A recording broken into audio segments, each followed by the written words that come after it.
با نام یاد خدای مهربان، بهنام رجبی هستم، مدرس دوره آموزش حسابداری مقدماتی از مجموعه حساب تویوب. بچه‌ها این جلسه ما در قسمت سوم از فصل ششم در این بخش از فصل خودمون هستیم و موضوع این جلسه‌مون کدینگ حسابداری شرکت‌های خدماتیه. قبل از هر چیزی موضوع رو میخوام بهتون بگم که ویدیوی این جلسه ویدیوی نسبتاً طولانی خواهد بود، چون من قراری که کدینگ حسابداری شرکت‌های خدماتی رو براتون در 3 سطح گروه، کل و معین بررسی کنم و هر کدوم رو براتون توضیح بدم و با توجه به حجم حساب‌ها در شرکت‌های خدماتی این ویدیو پیش بینی می‌کنم که ویدیو طولانی خواهد بود. اصلا الان میخوام بگم که حوصله‌تون یه وقت سر نره، نبینید که ویدیو خیلی طولانیه. پیشنهاد من اینه که واقعا این ویدیوها رو کامل ببینید، مخصوصا قسمت‌های مربوط به کدینگ، چون خیلی مهمه. یه موضوع دیگه‌ای که وجود داره در این فصل اینه که ما اگه برگردم به اسلاید قبلی می‌بینید که کدینگ شرکت‌های خدماتی رو داریم، کدینگ بازرگانی داریم، کدینگ تولیدی و کدینگ پیمانکاری رو داریم. و من قراره که تو تک تک این قسمت‌ها بیام تک تک حساب‌های شرکت‌های خدماتی، بازرگانی، تولیدی، پیمانکاری رو بررسی کنم.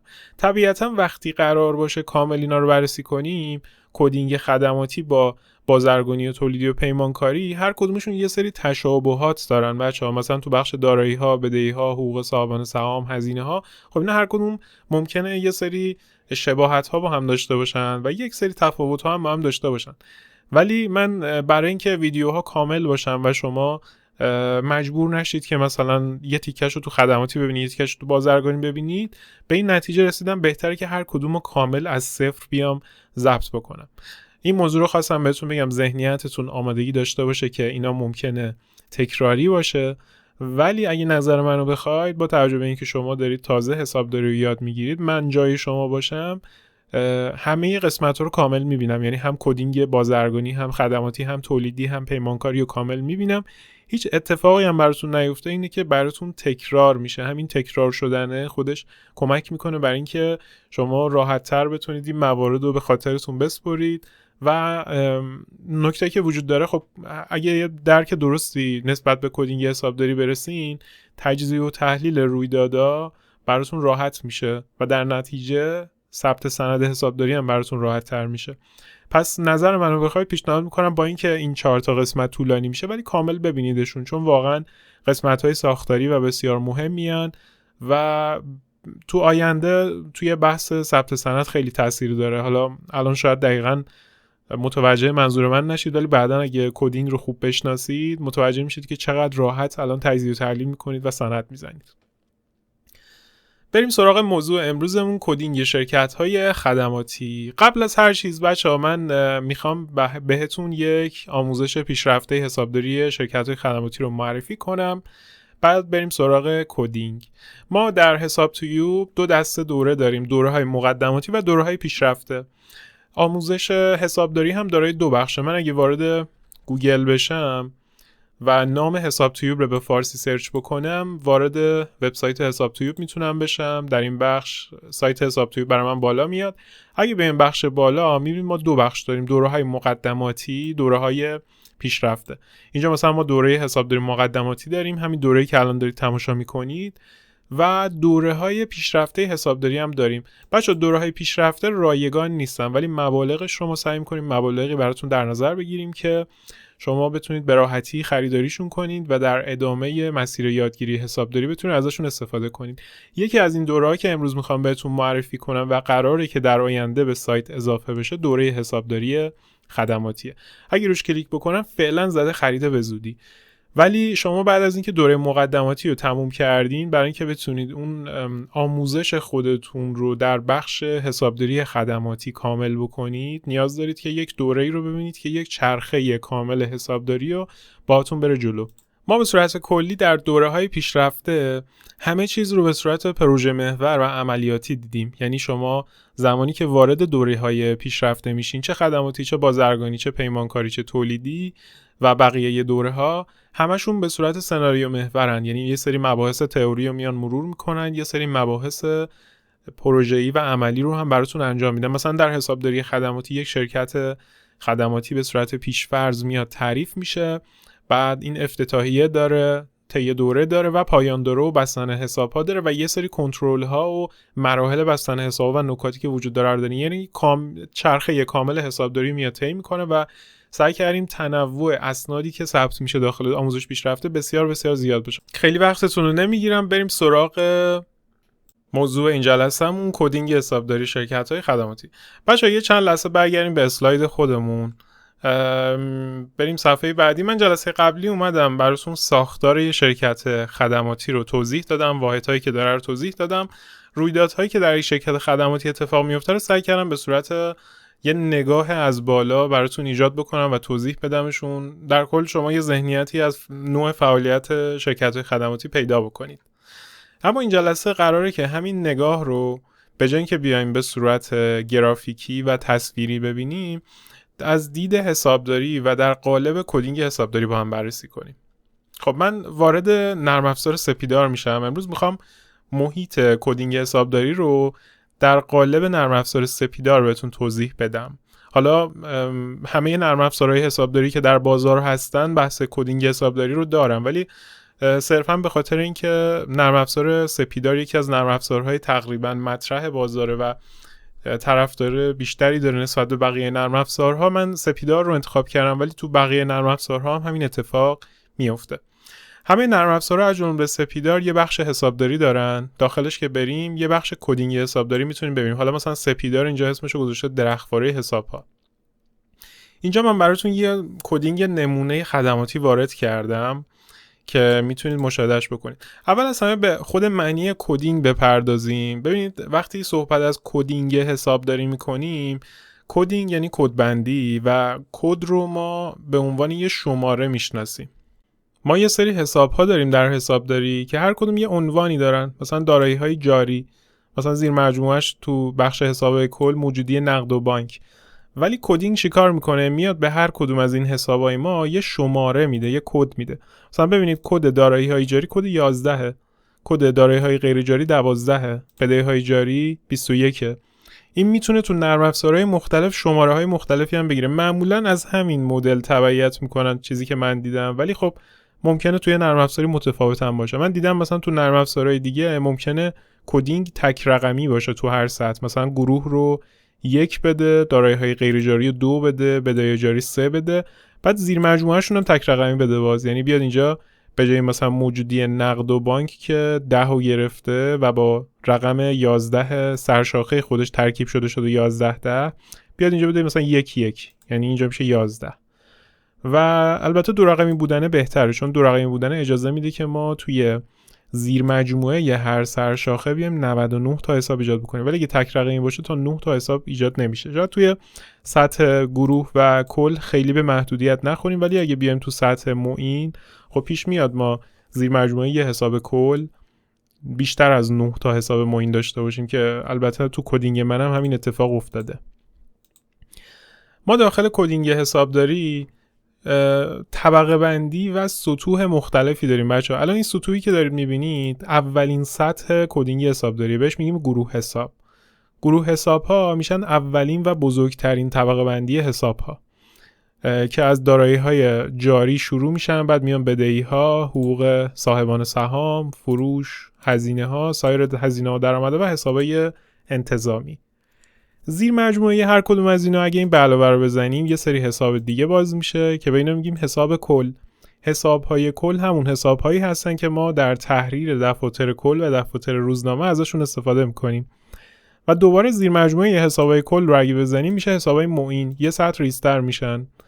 و باز زیر مجموعه حساب‌های معین ما حساب‌های تفصیلی رو خواهیم داشت. تو کدینگ سپیدار حساب‌های تفصیلی رو در این بخش نشون نمیده به دلیل اینکه شناورن، ولی ما سطح ریزتری هم داریم. سپیدار مثلا یه نرم افزاریه که 4 سطحیه بچه‌ها، یعنی گروه حساب داره، زیر مجموعهش حساب کل داره که میشه سطح دوم، حساب معین داره میشه سطح سوم و حساب تفصیلی داره میشه سطح چهارم. بعضی نرم افزارها هستن حتی 5 سطحی ان، 6 سطحی ان، یعنی به جز گروه و کل و معین که ثابت هستن تفصیلی سطح 1 دارن، تفصیلی سطح 2 دارن و تفصیلی سطح 3 دارن. حالا کدومشون بهتره؟ بچه‌ها مهم نیست. ما نرم افزار حسابداری رو بر مبنای نیازمون برای کسب و کارمون می‌خریم. شاید یک کسب و کاری 4 تا سطح براش کافی باشه، شاید یک کسب و کاری 3 تا سطح هم کافی باشه. یک کسب و کاری هم می‌بینید نه 6 تا سطح رو لازم داره که بتونه اسنادش رو با هم دیگه لینک بکنه. و این کدینگ در نهایت چیکار می‌کنه؟ با امکاناتی که در اختیار ما می‌ذاره گزارش دهی بهتر و تمیزتری به ما میده. در نهایت اون اتفاقی که میفته، یادتون باشه من در فصل گذشته کدینگ که داشتم تعریف میکردم میگفتم حسابداری زبان کسب و کار، کدینگ میشه حروف الفبای این کسب و کار، حروف الفبای زبان کسب و کار، یعنی زبان حسابداری. و این کدینگ حسابداری یه جور دستورالعمله، یه جور به قول یکی از دوستان میگفت یه جور شابلونه که ما با توجه به این شابلون یا این نمونه‌ای که بر خودمون میسازیم شروع میکنیم اسنادمون رو ثبت میکنیم. کدینگ حسابداری خوبیش اینه که میاد برای ما یه سری الگوها رو مشخص میکنه، یه طبقه بندی ها رو مشخص میکنه. البته که این طبقه بندی ها یه استانداردهای خاص خودش رو داره و به ما اجازه ثبت اسناد رو به صورت بهینه میده. این جلسه من میخوام بیام دونه دونه گروه حساب رو معرفی کنم، هرچند که قبلا هم براتون معرفی کردم. حسابای کلش رو معرفی کنم، زیر مجموعه‌اش هم معرفی کنم. خب بریم سراغ معرفی حساب هامون. اولین سطحمون میشه گروه حساب ها. یه معرفی اجمالی بخوام بکنم، بخش دارایی های جاری همون دارایی های شرکتمون میشن با قابلیت نقد شوندگی زیر 1 سال. اینا هم میشن همون دارایی ها با قابلیت نقد شوندگی بالای 1 سال. بدهی ها هم به همین شکل، باز بدهی هایی که باید موعد زیر 1 سال پرداخت بشن یا پیش بینیمون حداقل اینجوریه. بدهی های غیر جاری میشن بدهی هایی که بالای 1 سال موعد پرداخت دارن. حقوق صاحبان سهام یا حقوق مالکانه میشه همون جایی که ما سود و زیان انباشتمون، بحث سرمایه‌مون اینا رو مشخص میکنیم، واردش میشیم. حالا جزئیاتش رو میبینیم. بحث فروش و درآمدها میشه اون بخشی که ما میایم فروش‌ها و درآمدامون رو سند میزنیم یا برگشت فروشامون رو سند میزنیم و شناساییشو میکنیم. این بخش هم میشه گروه حسابی که حساب‌های هزینه ما رو داره. حالا انواع اقسام مختلفی دارن. سایر هزینه و درآمدهای غیر عملیاتی میشه هزینه ها و درآمدایی که برای شرکت ما محقق شده ولی نه در راستای فعالیت عملیاتی. مثلا اگه ما کارمون خدمات تعمیرات مثلا گوشی باشه، ولی اگه بریم یه خونه بخریم و این خونه به مرور گرون بشه و ما از طریق اون خونه یه درآمدی کسب کرده باشیم، این درآمد میشه غیر عملیاتی. یا هزینه ها هم به همین شکل، اگه در راستای فعالیت عملیاتی نباشه، مثلا اگه همون خونه رو بخریم به جای اینکه سود بکنیم ضرر بکنیم، باز میشه هزینه غیر عملیاتی. حسابای انتظامی یا اسناد تضمینی میشن رویدادهایی که قرار نیست در صورت مالی سود و زیان، ترازنامه یا بقیه صورتهای مالی درج بشن و نقش تضمین رو دارن و بیشتر در یادداشت‌های توضیحی میاریمشون. این میشه حسابای انتظامی که در موردش صحبت خواهیم کرد. بریم سراغ اولین گروه حساب. بازش که بکنم یه سری حساب‌های کل رو می‌بینم. موجودی نقد و بانک میشه حسابی که موجودی‌های داخل صندوق و کارتخوان بانکمون رو داره. سپرده‌های کوتاه مدت، حسابای دریافتنی میشه طلبامون. سایر حسابای دریافتنی هم میشه طلبامون ولی به صورت غیر عملیاتی. معمولا اینجا حالا یا می‌نویسن حساب‌ها و اسناد دریافتنی تجاری، اینجا هم حساب‌ها و اسناد دریافتنی غیر تجاری، یا می‌نویسن سایر حساب‌ها و اسناد دریافتنی. جفتش هم اوکی و منظور رو میرسونه. سرمایه‌گذاری‌های کوتاه مدت در بانک، در بورس، در واقع خرید اوراق داشته یا هر جای دیگه‌ای در یک بخشی سرمایه‌گذاری صورت گرفته و این سرمایه‌گذاری زیر 1 سال باشه بهش میگیم سرمایه‌گذاری کوتاه مدت. پیش پرداخت‌ها میشه هزینه‌هایی که شرکت ما پرداخت کرده و هنوز کالا و خدماتش رو از اون تامین کننده دریافت نکرده و یه جورایی هنوز طلب داره از تامین کننده، میشه پیش پرداخته. هر کدوم از اینا رو اگه باز بکنیم، حسابای معینش رو اگه ببینیم، صندوق ریالی موجودی نقد ریالی ما رو نگه می‌داره، صندوق ارزی موجودی به غیر از ریال ما رو نگه می‌داره. معمولا بعضی شرکت‌ها به جز ریال ارزهای دیگه هم کار می‌کنن به دلیل اینکه بخوام پرداخت ارزی داشته باشن، حالا چه دلار باشه، یورو باشه، درهم باشه، لیر باشه، یوان باشه، هر ارزی که باشه ما تو صندوق‌های ارزیمون میایم نگهداریش میکنیم. بعضی شرکت‌ها هم به ازای هر ارزشون یه صندوق میسازن بچه‌ها، یعنی نمیان صرفا صندوق ارزی بسازن، میزنن صندوق دلاری، صندوق یورویی. اونم اشتباه نیست، میتونیم اون مدلی هم کار بکنیم. حساب تنخواهگردان ریالی حسابیه که موجودی تنخواهدارای ما رو داره. حالا این تنخواهدار میتونه باز ریالی باشه، میتونه ارزی باشه. موجودی بانک ریالی یا بانک ارزی باز حسابای ریالی که داریم و حسابهای ارزی که داریم در اینجا نگهداری میشه. موجودی کارتخوان، اگه ما یه کارتخوانی داشته باشیم که تراکنش داره و مشتری کارت بکشن، معمولا کارتخونا یه مدتی طول میکشه تا پولشون بیاد به حساب بانک بشینه. اون مدت زمانی کمی که پول هنوز به حساب بانک نشسته، ما اون پول رو در حساب موجودی کارتخوان نگهداری میکنیم. وقتی نشست میایم به موجودی بانک میبندیمش. این میشه تعریف تمامی معین‌های موجودی و نقد و بانک. بریم سراغ معین بعدی، یعنی زیر مجموعه سپرده‌های کوتاه مدت. سپرده ضمانتنامه بانکی داریم. اگه ضمانتنامه‌ای خواستیم از بانک بگیریم یا سپردمون بلوکه بشه، اینجا ثبتش میکنیم. سپرده شرکت در مناقصه، اگه شرکت پیمانکاری باشه در مناقصه شرکت بکنه، سپرده ای رو بلاک بکنه، اینجا ثبت میشه. سپرده بیمه، کلا این سپرده هایی که حالت تضمینی دارن و نزد بانک نگهداری میشن یا نزد کارفرما نگهداری میشن، مثل حسن انجام کار، سپرده هایی هستن که در واقع توی کوتاه مدت هن، چون معمولا زیر 1 سالن. اگه بالای 1 سال باشن میریم توی دارایی‌های غیر جاری ثبتشون میکنیم. یه بخشی هم داره سایر سپرده ها. یه سایر آورده، یعنی هر سپرده‌ای به غیر از سپرده های بالا میاد در بخش سایر ثبت میشه. هرچند که ما اگه نیاز داشته باشیم میتونیم تعریف بکنیم معین جدید. نکته که وجود داره، کدینگ حسابداری بر اساس حساسیت و اهمیت حساب ها میاد ایجاد میشه. یعنی اگه مثلا ما سپرده حسن انجام کارمون رقم ریالی زیادی نداره، میتونیم ببریمش تو سایر، هرچند که هیچ شرکتی این کارو نمیکنه و حسن انجام کار معمولا رقم زیادی داره. ولی نکته‌ای که هست اینه که ما باید دقت کنیم ببینیم اهمیت کدوم حساب بیشتره. اگه وجود نداره بسازیمش، چون نگهداری حساب‌های با اهمیت تو حساب‌های جداگونه، یعنی ایجاد معین جدید برای اونا خیلی مهمه. ایجاد معین جدید برای هر حسابی که اهمیت داره باعث میشه که ما بتونیم گزارش مجزایی از اون حساب بگیریم. خب بریم سراغ حساب کل بعدی، حساب‌ها و اسناد دریافتنی تجاری. بازش میکنم. اینجا حسابای دریافتنی تجاری میشه طلبامون، چکای دریافتنی نزد صندوق، یعنی چکایی که ما از طرف حسابمون گرفتیم و نزد صندوق ما هنوز نرفتیم واگذارشون کنیم به بانک. چکای در جریان وصول، یعنی همین چکا رو ما بردیم واگذار کردیم به بانک. اسناد واخواست شده، یعنی واگذارشون کردیم به بانک، وصول نشدن، واخواست شدن، برگشت خوردن، دوباره اومدن تو صندوق خودمون نشستن. حالا ما دیگه باید یه سری اقدامات انجام بدیم. ذخیره مطالبات مشکوک الوصول جزو حسابای اصلاحاتیه که ما آخر سال انجام میدیم. آخر سال میایم حسابای دریافتنیمون رو چک میکنیم، بعد یه برآوردی از طلبامون میایم ایجاد میکنیم، میگیم که مثلا 25% 30% حساب دریافتنی ما احتمالاً وصول نمیشه و اینا رو نمیتونیم پولش رو بگیریم.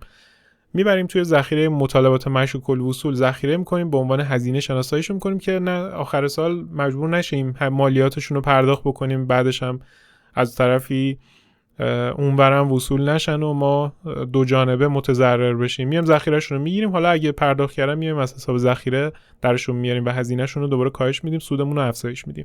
اینا رو بهتون میگم، یعنی تو دوره‌های پیشرفته مخصوصا این بخشا کامل آموزش داده میشه.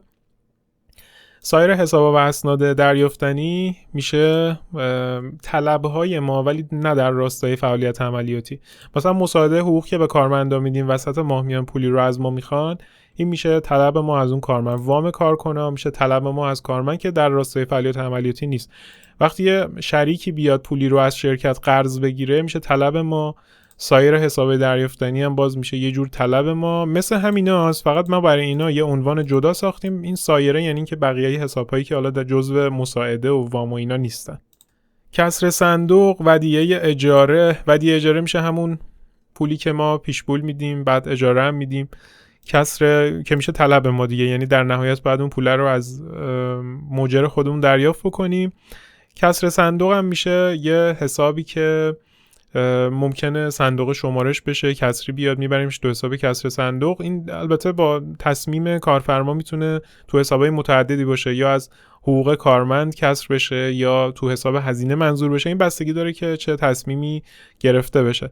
خسارات قابل دریافت از بیمه، خب اگه یه اتفاقی بیفته، یه رویدادی بیفته، ما بیمه باشیم و بیمه بیاد تشخیص بده و مبلغی رو بخواد ما پرداخت بکنه، تو این حساب شناساییش میکنیم. سرمایه گذاری های کوتاه مدتی، حساب کلایی که من بررسی کردم بذارید ببندم بذار خلوت بشه. میریم تو حساب کل سرمایه گذاری های کوتاه مدت. اینجا فقط یه حساب داره، خدا رو شکر، سپرده های کوتاه مدت نزد بانک ها. یعنی اگه ما سرمایه گذاری تو بانک انجام دادیم و یه سودی از بانک دریافت کردیم، تو این حساب میاریمش، به شرط اینکه زیر یه سال باشه، چون ما تو طبقه دارایی های جاری هستیم. خب بچه‌ها، پیش پرداخت‌ها یعنی مبالغی که ما پرداخت کردیم ولی هنوز کالا و خدماتی ازش دریافت نکردیم. توی پیش پرداخت خرید کالا یا خرید خدمات این اتفاق میفته.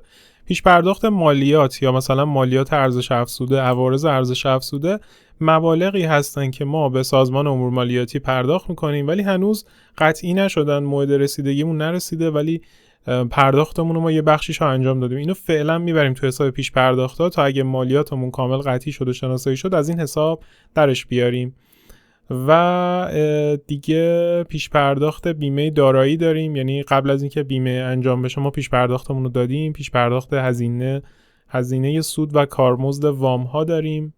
نمیدونم تا حالا براتون پیش اومده یا نه. اگه بخواید یه وامی رو از بانک بگیرید معمولا یه شرایطی دارم، میگم مثلا این پولو 3 ماه بخوابون به حساب، بعد 3 ماه میتونی فلان مبلغ و پول بگیری. و اگه همچین کاری بخوایم انجام بدیم میایم تو حساب پیش پرداخت ذخیره‌اش میکنیم تا زمانی که بتونیم وام رو دریافت بکنیم. سناریوهای مختلفی ممکنه پیش بیاد، بسته به اون میتونیم حساب معینه خودمون رو تو پیش پرداخت‌ها بسازیم. خب بخش دارایی‌های جاریمون تموم شد. من سعی کردم خیلی کامل براتون دونه دونه حسابا رو توضیح بدم. میریم سراغ دارایی‌های غیر جاری. دارایی‌های غیر جاری به بخش‌های کمتری تقسیم بندی میشه.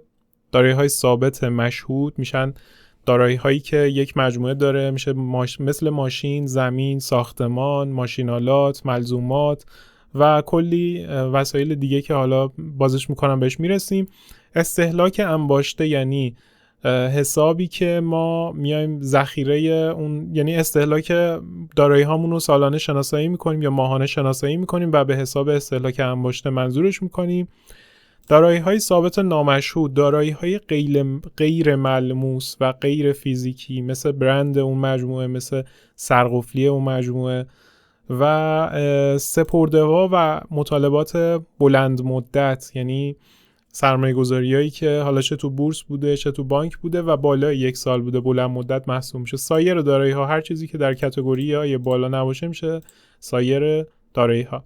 از بالایی شروع میکنم، بازش میکنم. دارایی های ثابت مشهود، چیزایی که فیزیکی بودن، زمین، ساختمان، تاسیسات، وسایل نقلیه، کامپیوتر، اساسیه و منسوبات و چیزای دیگه که خب ملموس نیستن، فیزیکی نیستن، میتونیم تو این بخش بیاریمشون. بچه‌ها دارایی های ثابت یه استاندارد حسابداری داره، قوانین و مقررات خودشو داره، یه دوره پیشرفته هم ما داریم براش تو حساب تویوب. تو بخش دوره های پیشرفته که برین دوره دارایی ثابت رو میبینین. تو اون قسمت ما خیلی کامل بررسی خواهیم کرد و تمامی موارد رو از تمامی ابعاد در مورد دارایی ثابت حتما بهتون آموزش خواهیم داد. و این میشه پس دارایی های ثابت مشهود. میبندمش، میریم سراغ استهلاک انباشته. وقتی ما استهلاک این بالایی ها رو حساب میکنیم یه بخشیشو میاریم در استهلاک انباشته شناسایی میکنیم. اینم باز توی دوره پیشرفته حتما بهتون میگیم که به چه صورت انجام میشه. دارایی های ثابت نامشهود مثل نرم افزار، مثل حق امتیاز، سرقفلی، برند، سایر حق امتیازها، مثلا یه حق اختراعی مالکیتش با یک کسب و کاریه، خب این میاد توی این بخش ثبت میشه و اینجا شناسایی میشه. اینا دارایی محسوب میشن دیگه. حالا هرچند که فیزیکی نیستن میتونیم اینجا براشون ثبت بزنیم و اگه خریداری شده باشن، اگه به دست اومده باشن، به هر حال یه ارزش گذاری میشه و اینجا ثبت میشه. خب اینم از دارایی های ثابت نامشهود. بریم سراغ سپرده ها و مطالبات بلند مدت، یعنی سرمایه گذاری های بلند مدت، حساب های دریافتنی بلند مدت. حساب دریافتنی همون طلبامون بود، طلب هایی که قراره تو طولانی مدت و بالای 1 سال وصول بشن. سایر دارایی‌ها ببینیم چی داخلش هست. حساب‌های بانکی مسدود شده، اموال مسدود شده، دارایی‌های بلا استفاده. بانک مسدود شده که مشخصه دیگه، به هر دلیلی ممکنه بانک بیاد حساب ما رو به خاطر بدهی، شکایت، اختلافات ببنده و میره تو سایر دارایی‌ها. اموال مسدود شده یعنی بقیه دارایی‌های غیر پولی، یعنی ماهیتش حساب بانکی نباشه، اونا هم مثلا مسدود شده باشه. مثلا یه صندوق اماناتی داریم، توش کلی دارایی داریم و این دارایی‌ها رو بانک مسدود کرده به یه دلیلی. و حالا موارد دیگه که میتونیم اینجا بزنیم. دارایی‌های بلا استفاده، دارایی‌هایی که ما داریم سالمه، کار میکنه. مثلا یه کامپیوتری داریم، این کامپیوتر سالمه ولی ازش استفاده نمی کنیم. پس اگر ازش استفاده نکنیم طبق قوانین، در واقع طبق استاندارد حسابداری دارایی ثابت، میتونیم براش استهلاک محاسبه نکنیم. این میشه یا کمتر محاسبه کنیم. این میشه دارایی بلا استفاده که میام تو این حساب منظورش میکنیم. حق امتیازها و ودایع، این هم جزو سایر دارایی ها میتونیم لحاظش بکنیم. دیگه چیز دیگه ای که داریم، سایر دارایی ها رو بررسی کردیم. دارایی های غیر جاری کامل تموم شد. میریم سراغ بدهی های جاری. باز اینجا چند تا بخش مختلف داره. بدهی ها یه دونه هست حسابا و اسناد پرداختنی تجاری که مربوط به فعالیت عملیاتیمون میشه. بدهی های ماه. سایر حسابای پرداختنی هم بدهی های ماه ولی نه در راستای فعالیت عملیاتی. مثلا یه بدهی داریم به یکی از سرمایه‌گذارا، یه بدهی داریم به شخصی که الان بازش میکنه، البته میبینیم.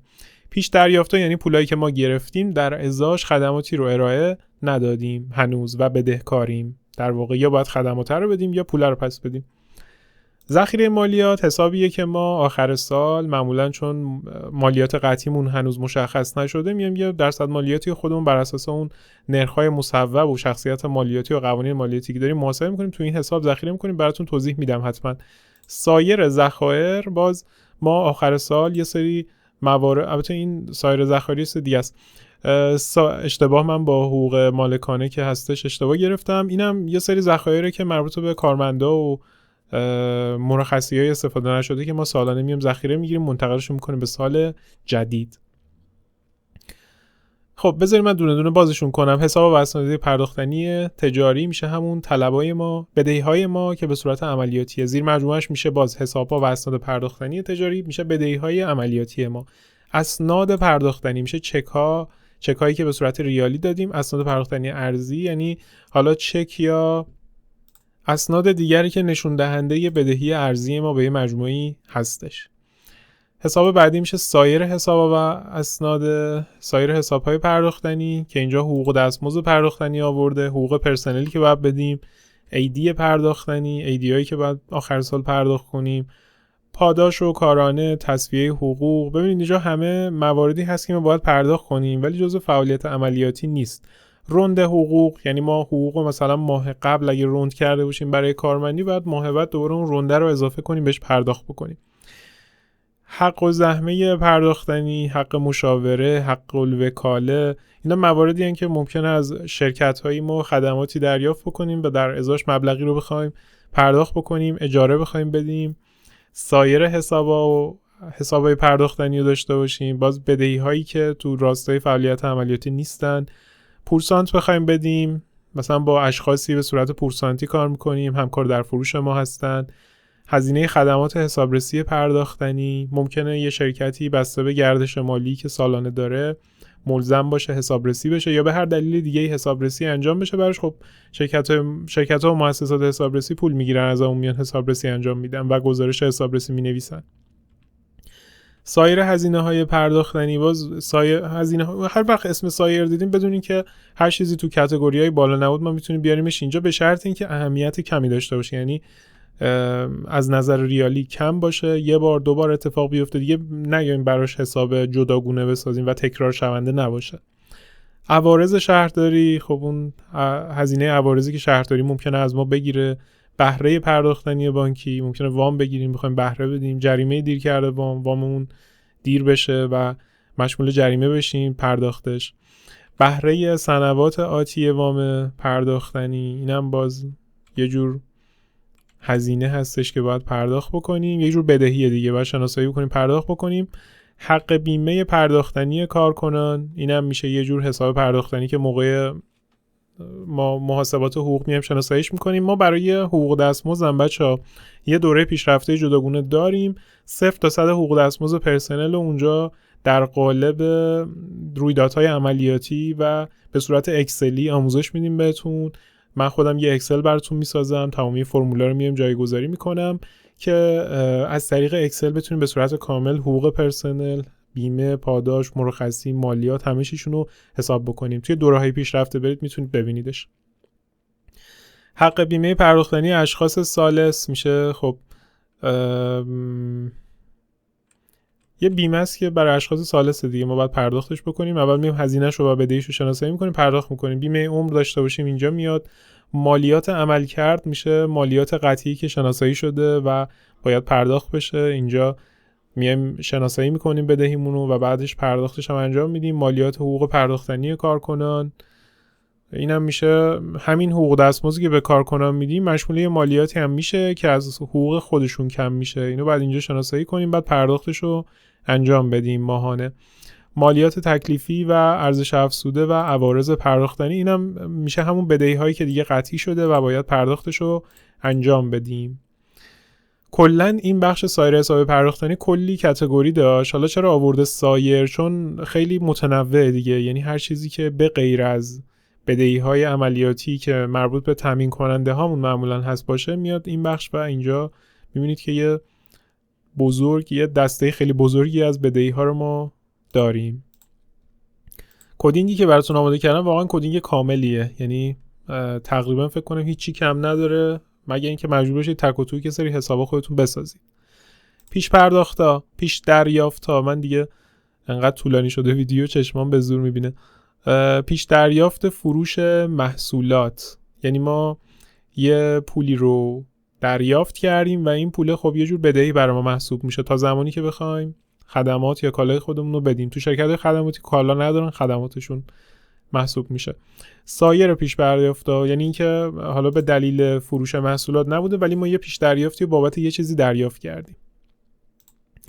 حساب کل ذخیره مالیات که زیر مجموعش باز میشه یه حساب مهم به اسم ذخیره مالیات. آخر سال ما برای اینکه بتونیم چرخه حسابداری خودمون رو کامل بکنیم بعد سال مالی خودمون رو ببندیم، اسنادمون رو قطعی کنیم، حسابای موقتمون رو ببندیم و یکی از اتفاقایی که باید بیفته برای اینکه بتونیم سود و زیان برآوردی درستی بهتره بگم محاسبه کنیم اینه که خب هر کسب و کاری که داره در ایران فعالیت میکنه و معافیتی نداره یه مالیاتی رو باید در ازای اون درآمدی که کسب کرده پرداخت بکنه، در ازای اون سودی که کسب کرده در واقع. و این نرخ مالیات هم بستگی داره که ماهیت اون کسب و کار چیه و چه در واقع کارایی انجام میده، بسته به اون میاد سودش رو محاسبه میکنه، یه درصدی رو باید محاسبه کنه. چون موعد قطعی شدن مالیات آخر سال نیسته، شرکت‌ها برای اینکه بتونن به یه سود برآوردی دقیق‌تری برسن میان یه ذخیره مالیات خودشون میگیرن، تو حساب ذخیره شناسایی میکنن که بعدن اگه مالیاتشون مشخص شد بتونن از این حساب ذخیره استفاده بکنن. خب سایر ذخایرم اینجا باز ما طبق قوانینی که وزارت کار داریم خب کارمندان باید مرخصی بگیرن. مرخصی‌ها میتونه در طی سال استفاده بشه، اگر استفاده نشه میتونه یه بخشیش پرداخت بشه، یه بخشیش ذخیره گرفته بشه که تو دوره پیشرفته حقوق دستمزد حتما بهتون میگم. ولی خب اینجا میبینید که این حسابش هم وجود داره. سایر ذخیره سایر هزینه ها هم که نمیدونم، اینو هیچ ایده‌ای ندارم که به چه دردیمون میخوره، ولی خب یه سایر ساخته دیگه، هیچ اشاره‌ای نکرده که کجا قراره استفاده بشه. این خودش سایره، اینم سایره. خب بریم سراغ بدهی‌های غیر جاری.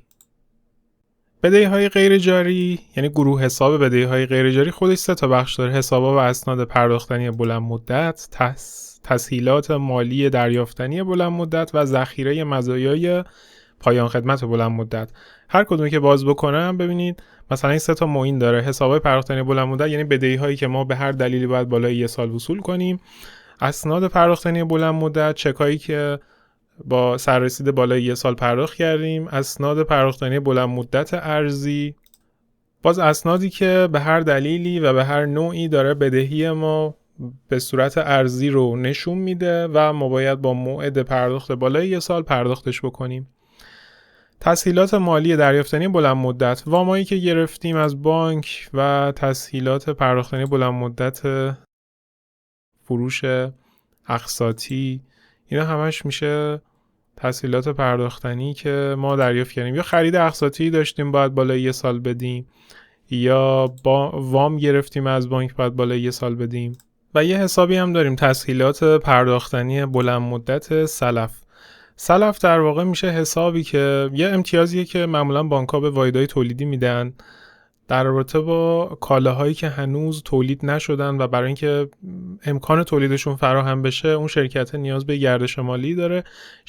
اون بانک میاد با توجه به شرایطی که اون شرکت داره، با توجه به سابقه‌ای که داره، وام سلف میده، تسهیلات سلف میده و اون شرکت میتونه با گردش مالی که براش به وجود اومده کالاها رو تولید بکنه. برای کالاهایی که در حال حاضر تولید شدن و تو انبار موجود هستن نیست.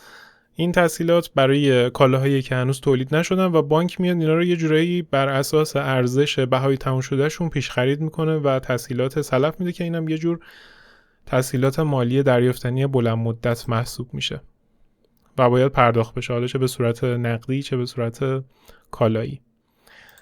و ذخیره مزایای پایان خدمت کارکنان، خب اینم باز مربوط میشه به حسابداری حقوق دستمزد. کارمندان وقتی کار میکنن در ازای کارکردشون پایان هر سال معمولا یه حق سنواتی در ازای روزهای کارکرد سالشون پرداخت میشه با یه میزان مشخصی که هر ساله تعیین میشه حداقلش.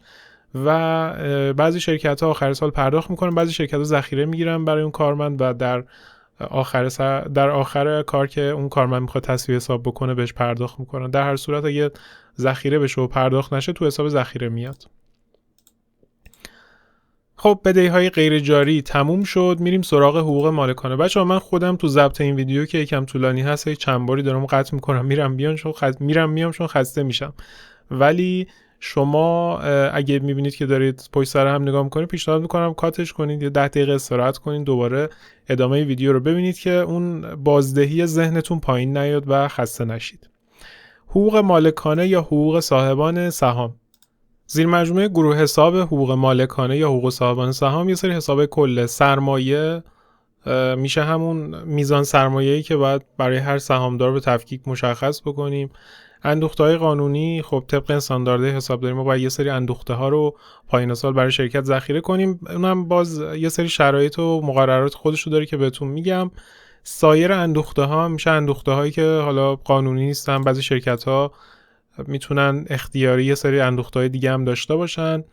پایان سال ما سود و زیان انباشته و جاری داریم. سود و زیان اون سال جاریمون رو اول میبریم تو جاری، بعد از جاری یه سری تعدیلات و اصلاحات انجام میدیم میبریم تو انباشته، اینجا شناسایی میکنیم. دونه دونه بازش بکنم. سرمایه، خب یه حساب سرمایه داره که از طریق حساب تفصیلی تفکیک میشه بچه‌ها، به تفکیک هر سهامدار، هر سرمایه گذار تفکیک میشه و میزان سهمش مشخص میشه.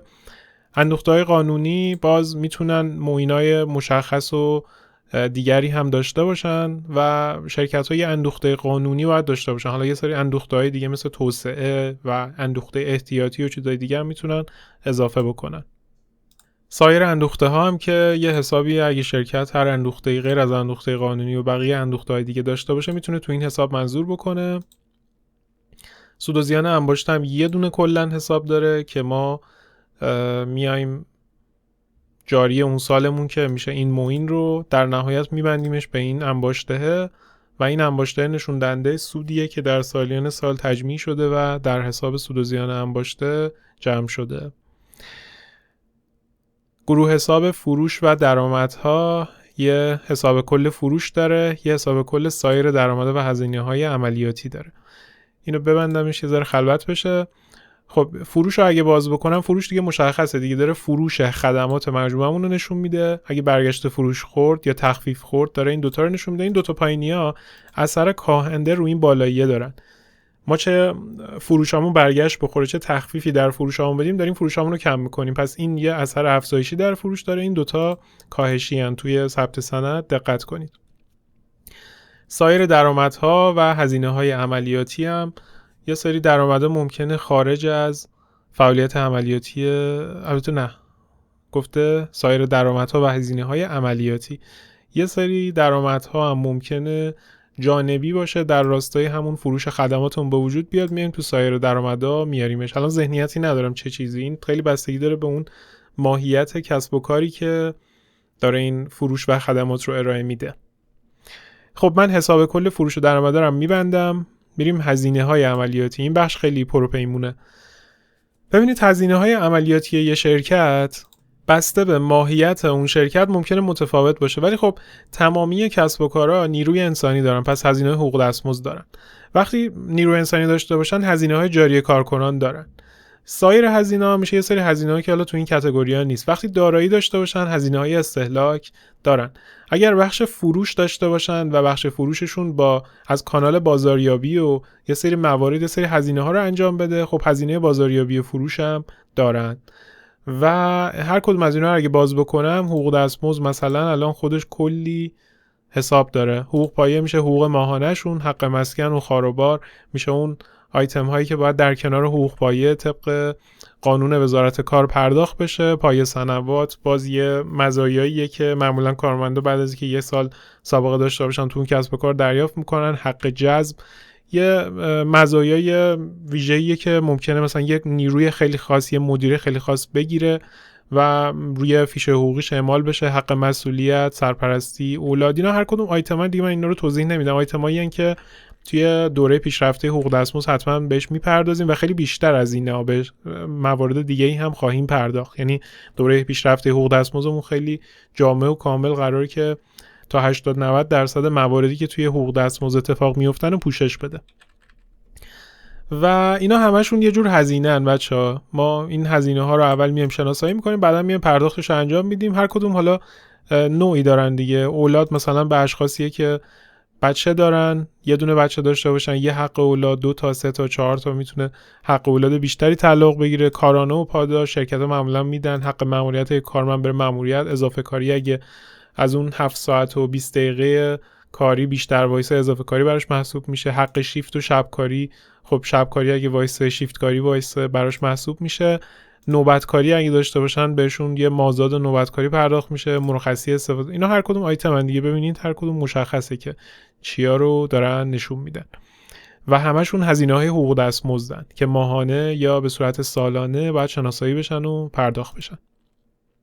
هزینه‌های کارکنان یه ذره شبیه حقوق دستمزد. ببینید هزینه‌هایی نیست که ما به کارمند پرداخت میکنیم مستقیما. هزینه‌هایی که برای نگهداری کارمندا داریم پرداخت میکنیم. یعنی چی؟ یعنی کارمند ممکنه خب تو محل کارش ناهار بخوره، نیاز به آموزش داشته باشه، سرویس و بیمه هایی که ممکنه انجام بدیم، پذیرایی آبدارخونه، عیاب و ذهاب کارکنان و هزینه هایی که به خود کارمند پرداخت نمیشه ولی خب جزء هزینه هایی که مرتبط با کارمنده.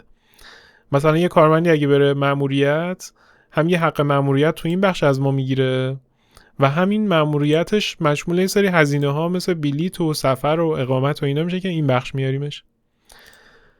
بخش بعدی میشه سایر هزینه های عملیاتی، هزینه هایی که تو دسته‌بندی بالا نیستن. خب ما کلی هزینه دیگه هم تو کسب و کارمون داریم. هزینه آب و برق و گاز داریم، سوخت داریم، ملزومات داریم، پست داریم، نمیدونم کلی چیز داریم اینجا دیگه. ببینید مشخصه هزینه ها. مثلا هزینه بیمه آتش سوزی، بیمه کردیم اون ساختمونمونو.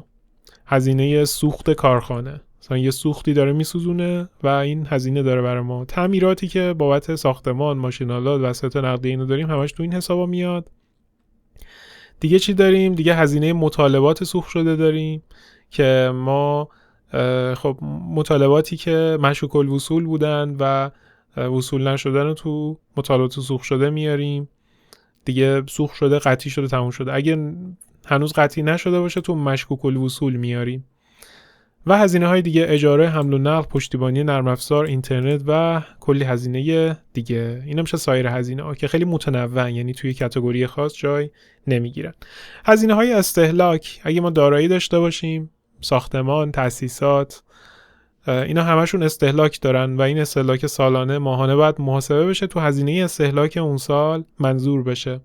هزینه های بازاریابی، اگه ما بخوایم یه شرکتی هستیم که فروش داریم، حالا چه کالای چه خدمات، تبلیغات میکنیم، میریم تو مناقصه شرکت میکنیم، بازاریابی و یعنی بازاریاب داریم که بره برای ما بازاریابی کنه و موارد دیگه همش توی هزینه‌های فروش میاد. دیگه چی داریم؟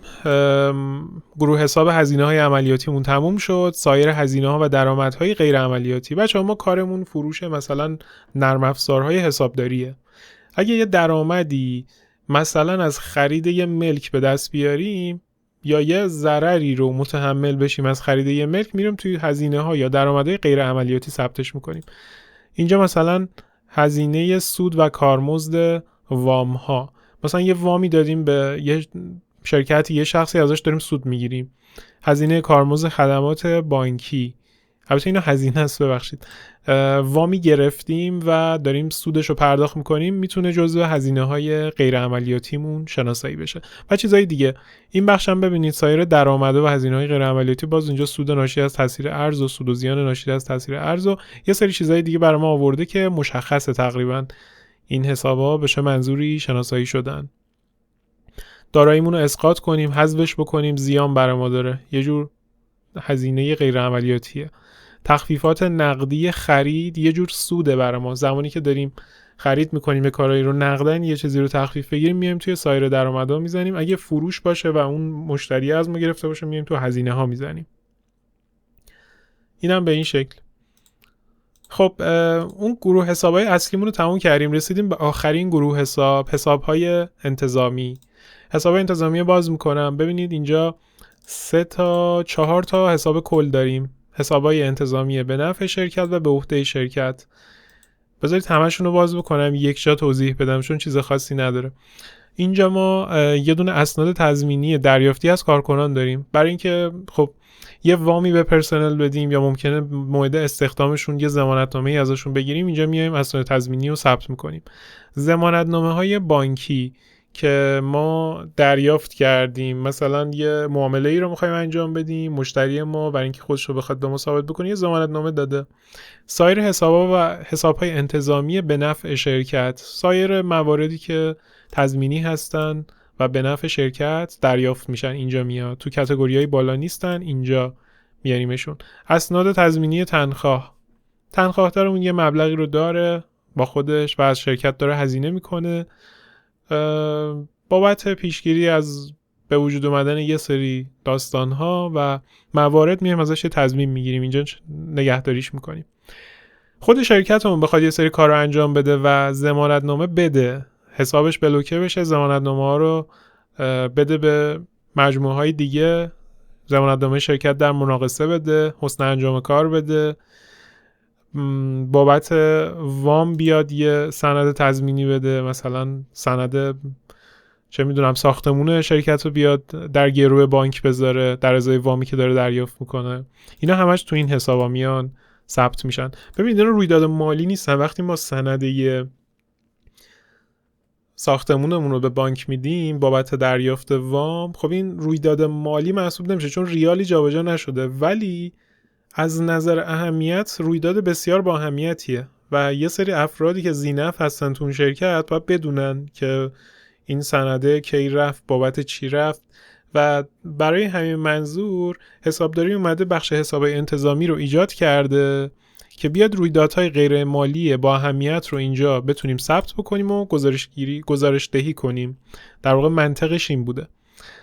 و طرف حسابهای انتظامی و البته بگم مثلا اینا ریالی نیستن، ولی زمانی که ما داریم اون سند تضمینی رو در گروه بانک میذاریم باید ارزش ریالی اون سند رو ثبت بکنیم. هرچند که تو صورتهای مالی ما لحاظ نمیشه ولی ارزش ریالیش مهمه دیگه، ما باید سندش که میزنیم ارزش ریالیش هم بزنیم. یه دونه هم داریم تراز افتتاحیه. تراز افتتاحیه زمانی که ما سند افتتاحیه‌مون رو زدیم، حساب سرمایه‌مون هم شناسایی نکردیم هنوز، اون دارایی هامون رو بدهی هامون رو در نهایت ماندهش رو میبندیم به تراز افتتاحیه، بعد تراز افتتاحیه رو میبندیم به دونه دونه سهامدارامون و سرمایه‌شون رو مشخص میکنیم. میتونیم از این حساب استفاده هم نکنیم، این صرفاً چون ساختار نرم افزار سپیدار این مدلیه که سند افتتاحیه رو اتومات خودش میزنه و بعداً فقط به یه حساب میشه اینو بستش. خب ما اول میبندیمش به سند افتتاحیه، بعد از سند افتتاحیه تسلیمش میکنیم به سهامدارا. خب کدینگ حسابداری شرکت‌های خدماتیمون تموم شد و فکر میکنم که یه ویدیوی تقریباً 1 ساعته شد کدینگ حسابداریمون. امیدوارم که تا آخر دیده باشینش و استفاده لازم رو ازش کرده باشین. همچنین من در پایین ویدیو داخل وبسایت این نمونه کدینگ رو براتون به صورت جدولی هم قرار میدم که اگه خواستید استفاده کنید. برگردیم به فایل پاورپوینتمون. بچه‌ها خیلی ممنون که این ویدیو رو کامل تماشا کردین. در قسمت‌های بعدی ما ساختار شرکت‌های بازرگانی، تولیدی، خدماتی که گفتیم، پیمانکاری رو داریم. هم ساختارشون هم کدینگشون، همونجوری که گفتم قراره کدینگ اونا هم به صورت کامل آموزش داده بشه. اگه از این ویدیو خوشتون اومد میتونید ما رو در کانال یوتیوب سابسکرایب کنید، در اینستاگرام، گروه تلگرام، کانال تلگرام و وبسایت حساب تویوب هم هستیم. اما اولین جایی که ویدیو منتشر میشه کانال یوتیوبمونه و تنها جایی که کامل میتونید ویدیوها رو تماشا کنید هم یوتیوب و سایتمونه. داخل اینستاگرام صرفا یه بخشایی منتشر میشه ولی یوتیوب کامل همه ویدیوها رو داره. در قسمت قبلی ما ساختار شرکت‌های خدماتی رو داشتیم. در قسمت بعدی هم ساختار شرکت‌های بازرگانی رو خواهیم داشت و قسمت بعدش هم میایم باز کدینگ بازرگانی رو کامل توضیح میدیم. تا ویدیوی بعدی شما رو به خدای بزرگ میسپارم. خدایا رو نگهدارتون.